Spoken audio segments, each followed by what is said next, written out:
Thousands of people have taken to the streets in Bangladesh to celebrate the first anniversary of the uprising that removed the former Prime Minister Sheikh Hasina from power. In a televised address marking the occasion, the interim leader, Muhammad Yunus, vowed to stand against oppression and called on the country to seize the opportunity to reform. Last year's demonstrations against public sector job quotas boiled over into clashes with police, and more than 1,400 people lost their lives while protesting before Hasina was forced to resign and fled to India. Now, the families of the victims have demanded she return to Bangladesh and face justice. DW went to the capital Dhaka to retrace the steps of one of those killed in the clashes.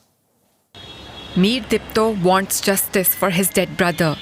He takes DW to the spot where he says a Bangladeshi police officer shot his brother Mir Mugdo during last year's anti-government protests. Dipto says he's pieced together what happened from eyewitnesses and videos from that day. This footage, taken by a protester, shows 25-year-old Mir Mugdo handing out bottles of water. Minutes later, he was killed. From the straight of this road, so police came, left one body and made the shot, and when Mugdo was standing here, he just had the shot in his forehead. Dipto says this CCTV footage shows his brother fall over after being shot. A crowd gathers to help Mugdo. They load him onto a rickshaw to go to hospital, but he was reportedly already dead. Videos of Mugdo's death went viral across Bangladesh. Yet, more than a year later, Dipto is still waiting for official answers. He's given his evidence to the country's top court, the International Crimes Tribunal, which is investigating cases of violence at the protests. He wants the court to charge the police who killed his brother.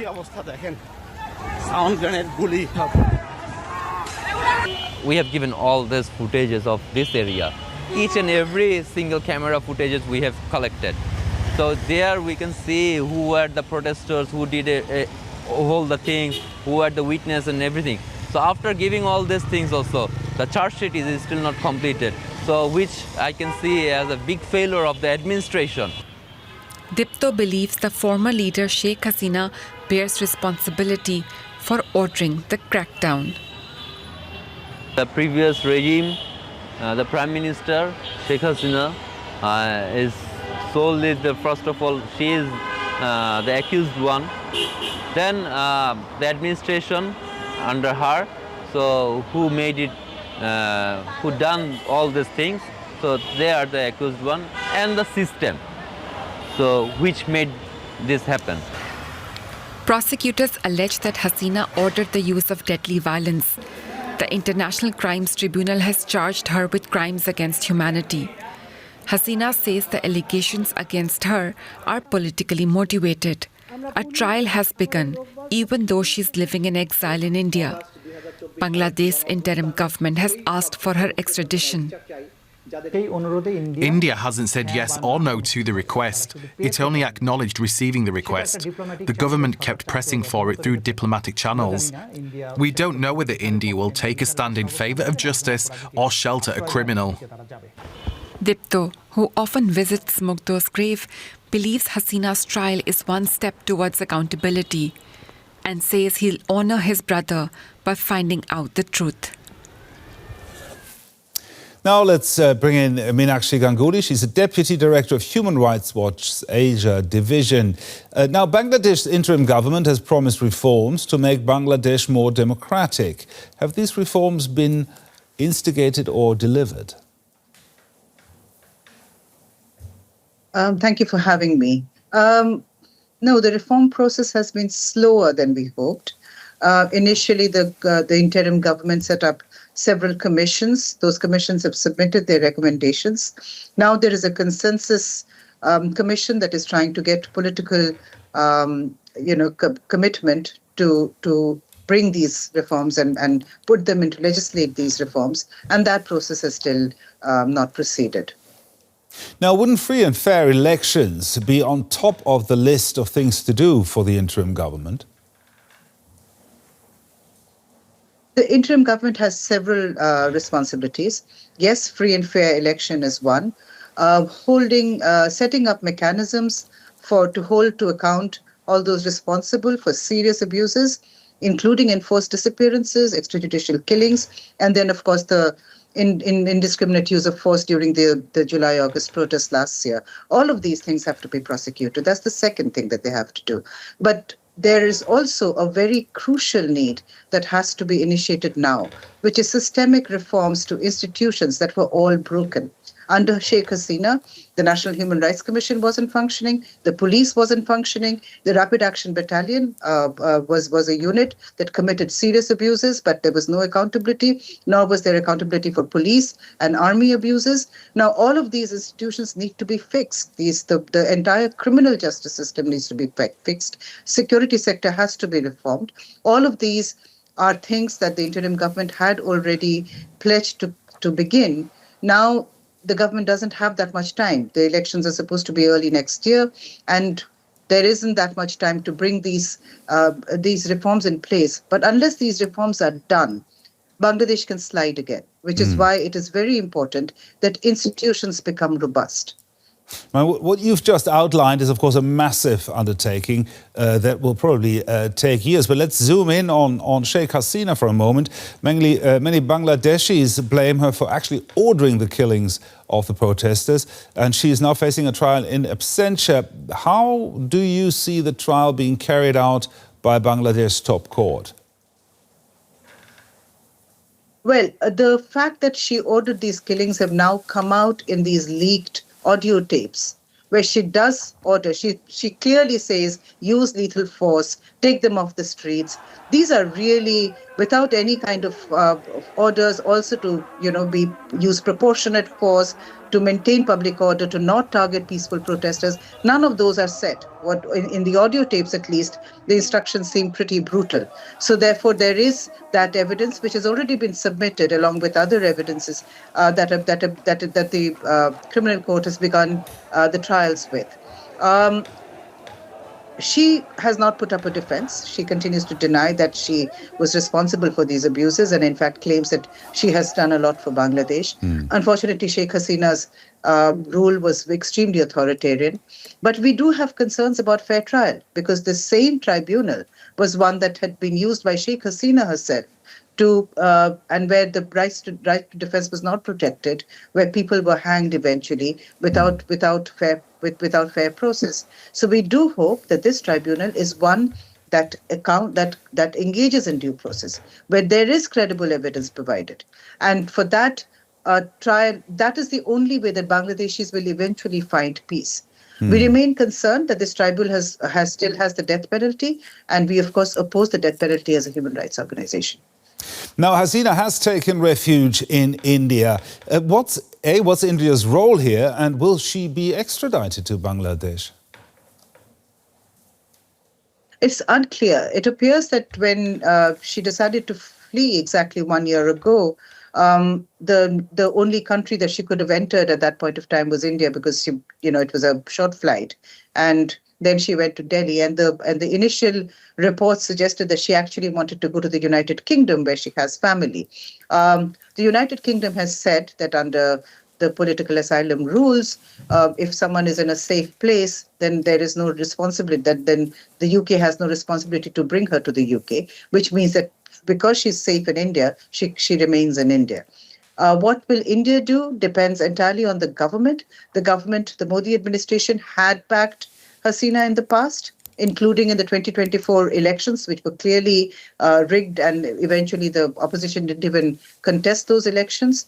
There has been repeated pleas by Bangladeshis that India intervene to make Hasina respect human rights. So therefore, we do believe that India should reconsider its commitment to not allow some sort of accountability process for Hasina's extremely authoritarian and abusive rule. Meenakshi Ganguly there, Deputy Director of Human Rights Watch's Asia Division. Thank you very much. Thank you, sir.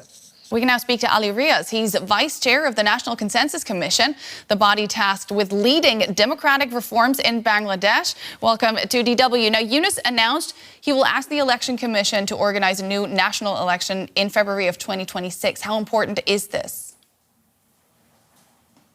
It is very important because this government promised three things. One is the reform. Second is the trial of those who have committed heinous crimes against humanity, and also the election.